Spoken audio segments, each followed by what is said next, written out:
What's up guys, BT here, and this is the review of the OnePlus 6T 1 month later review.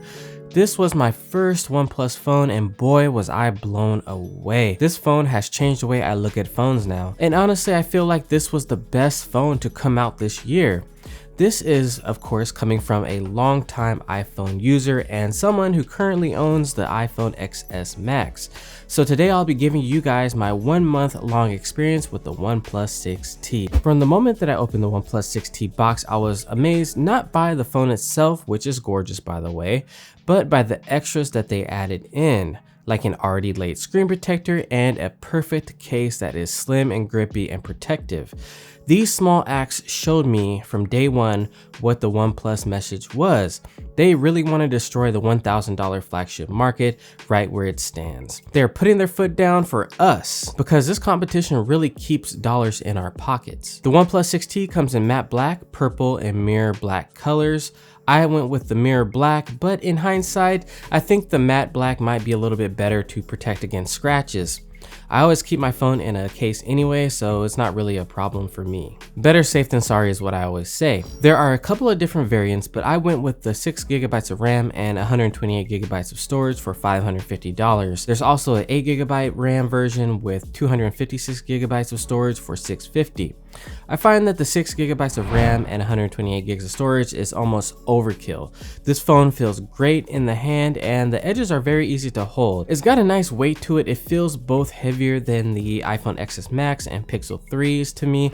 It charges using a USB-C port. On the left hand side you'll find the volume rocker, and on the right side you'll find the power and ringer switch. On top, you'll find the SIM card slot, which holds up to 2 nano SIM cards, which is great for those of us who travel. The face detection works great and it is surprisingly fast. It also recognizes my face from all different angles, which I really like. Underneath the screen, you have the option to go with a fingerprint reader as well. I must say, after using this phone, it's very hard to go back to something like the Pixel 3. It does take a while to register your fingerprint sometimes, which is kind of a bummer, but the face detection is so fast, I hardly ever have to resort to using my fingerprint. The OnePlus 6T has an Optic AMOLED 6.41-inch display. Even though it's only a 1080 screen, I still prefer consuming media on this compared to my iPhone XS Max because that notch is just way out of the way, and most content that you watch nowadays on YouTube and stuff like that is only going to be 1080p anyways. There is an option in the settings to turn off the notch and get more of a bezel, consistent look across the top, but I think this phone just looks so cool with the whole front of the screen populated with content. To accomplish the small notch though, they really had to make the top speaker really thin, and when I do block the bottom, it really does make a difference in the sound that's coming from my phone. It sounds very like distant, so that's something you have to be conscious about when you use this phone. The speakers do sound good though when they are not covered. The colors of the Optic AMOLED screen are vibrant, but not as vibrant as something like the Note 9 or iPhone XS, but it is very close though. It's definitely not $450 better if that's what you're wondering. Under the hood, it's got a Snapdragon 845 Qualcomm processor that flies for gaming and everyday tasks. It is running Oxygen OS based on Android Pie, and it is pretty much like stock Android, which is my favorite because it's light and it stays out of the way, letting you make Android yours. It's also got some gestures that the other phones don't have, like if you make a V on the lock screen, it turns on the flashlight, and if you make a circle, it turns on the camera. I use these all the time and I find them super useful. It's got a 3700 milliamp battery, and this phone lasts for days, and it also features fast charging. No wireless charging, which is kind of a bummer because like I'm a huge fan of that now.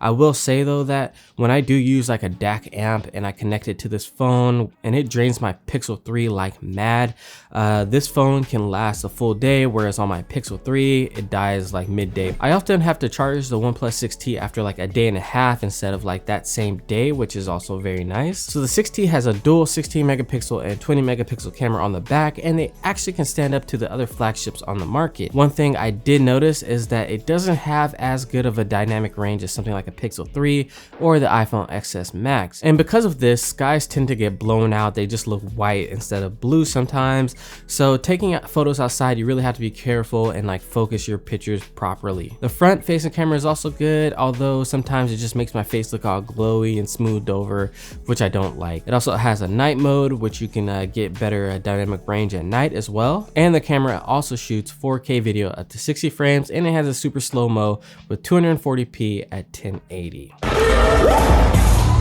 This is America. Don't catch you slipping now. Don't catch you slipping now. Look when I'm whipping them. This is America. Don't catch you slipping now. Don't catch you slipping. Alright guys, so that is going to do it for this review of the OnePlus 6T, my favorite phone of 2018. It has its faults, it's not perfect, but for $550, I believe this is the best phone on the market for the money. Unless you make content on your phone and you need like pictures, like crazy sharp pictures, or you know, the sky to be perfect, I would definitely 100% recommend picking this up over like a Pixel 3, a Note 9, or an iPhone, just for the price alone. But that's just me. You can do whatever the you want to do. I mean, just think of it. What can you do with $450? Let me know. What would you guys do with an extra $450? All right, guys. So that is going to do it. It has been your boy BT saying peace. Don't forget to like, share, comment, and subscribe on this video. And I will see you in the next one.